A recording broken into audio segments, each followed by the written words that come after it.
உலகில் மிக மதிப்புமிக்கதாக இறைவன் படைத்த அனைத்தும் மறைக்கப்பட்டவையாகவும் இன்னும் பெறுவதற்கு மிக கடினமாகவும் தான் உள்ளது. வைரங்களை எங்கு எடுப்பாய்? பூமியின் ஆழமான பகுதியில் மறைக்கப்பட்டதாகவும் பாதுகாக்கப்பட்டதாகவும் தான் வைரங்கள் உள்ளன. முத்துக்களை நீ எங்கு எடுப்பாய்? கடலின் ஆழமான பகுதியில் அழகான சிற்பிற்குள் மறைக்கப்பட்டதாகவும் பாதுகாக்கப்பட்டதாகவும் தான் முத்துக்கள் உள்ளன. தங்கத்தை நீ எங்கு எடுப்பாய்? சுரங்கத்தினுள்ளே அடுக்கடுக்கான பாறைகளின் உள்ளே மறைக்கப்பட்ட நிலையில் அதை எடுப்பதற்கு நீ மிக கடினமாக உழைக்க வேண்டும் என்றவர் என்னை உற்று நோக்கியவராக, உன்னுடைய உடல் புனிதமானது. வைரங்கள் முத்துக்களை விட நீ புனிதமானவள். உன் உடலை முறையாக நீ மறைத்து கொள்ள வேண்டும் என்றார்.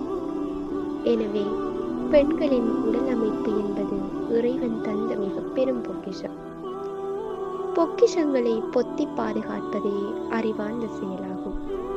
அதை விடுத்து பொக்கிஷம் உள்ள வீட்டை திறந்து போட்டால் பொறுக்கிகளால் உங்கள் பொக்கிஷம் சூறையாடத்தான் படும். பொறுக்கிகளால் உங்கள் பொக்கிஷம் சூறையாடத்தான் படும். பொக்கிஷமாய் போற்றி வளர்த்த தாய் தந்தைக்கு அழகு என்ற போர்வையில் அசிங்கத்தை பரிசளிக்காதீர்கள். உங்களுக்கான அழகான வேண்டுகோள். பொக்கிஷமாய் போற்றி வளர்த்த தாய் தந்தைக்கு அழகு என்ற போர்வையில் அசிங்கத்தை பரிசளிக்காதீர்கள். நாகரிகம் என்ற போர்வையில் நாய்களுக்கு எலும்பு துண்டு போடாதீர்கள்.